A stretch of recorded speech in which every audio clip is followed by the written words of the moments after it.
ज़रीफ बाबा के ताल्लुक से भी इससे पहले मैं बताया कि वो 4-5 साल ही हो रहा था इंडिया में आके, वो भी बहुत बड़ा बाबा बन गया।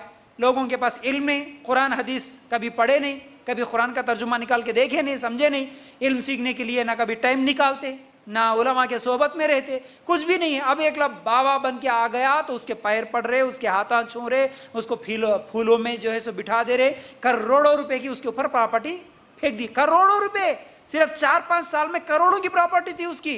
अफगानिस्तान से आया बाबा ज़रीफ बाबा। अब वो बहुत बड़ा क्या है फितना भी बन सकता था, बहुत बड़ा खानखा बनाने की यहाँ पर कोशिश कर रहा था बॉम्बे में। हमेशा जिंदा रहने की वजीफे बताता था, 150 साल जिंदा रहने की वजीफे बताता था। वैसे वाले को धोखा देके उसके ही मुरीद क्या है मार दिए। क्यों मारे, अभी खुलासा आया। उसको मारने वाले मुजरिमों में से 2-3 पहले ही पकड़े गए, लेकिन एक छुप के भाग रहा था, वो अभी 2 दिन पहले पकड़ा गया। तो असल में मालूम हुआ मैटर क्या था उसका, जो करोड़ों की प्रॉपर्टी आ रही, क्योंकि वो अफगानिस्तान से आया था तो वो अपने नाम नहीं कर सकता था, तो क्या कर रहा था, वो अपने मुरीदों के नाम पे कर रहा था।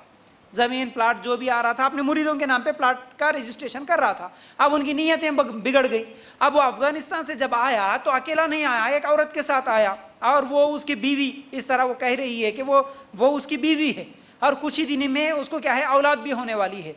तो जब वो औलाद होगी तो इंडिया में पैदा होगी औलाद, तो फिर बाद में अगर बाबा ज़रीफ जिंदा रहा, उसका बेटा भी या बेटी भी पैदा हुई, तो ये जितने भी मुरीदों के नाम पर प्रॉपर्टियां अब रखा, बाद में उसके बेटे के नाम पे वो कर सकता है, क्योंकि बेटा जो पैदा होगा वो इंडिया में होगा। तो उसके मुरीदों की नीयत बिगड़ी कि अच्छा अगर ये जिंदा रहा तो हमारी ये करोड़ों की प्रॉपर्टी फिर उसको चले जाती, इससे बेहतर है कि एक एक करके इसको, इसकी बीवी को और इसके बच्चे को, तीनों को कत्ल कर देंगे बोल के धोखे से सबसे पहले ज़रीफ बाबा को ही मार दिए।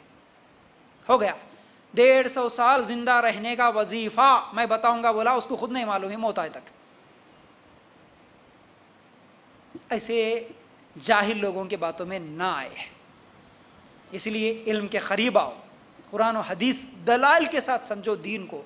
और हमारी बहनें जितनी भाग रही ना, जितने भाई हमारे भाग रहे ना दुनिया दुनिया दुनिया दुनिया परस्त बन के, अल्लाह के लिए उनको एक दर्द के साथ उनको बुलाओ, उनको समझाओ, उनको इल्म सिखाओ, यही असल चीज़ है।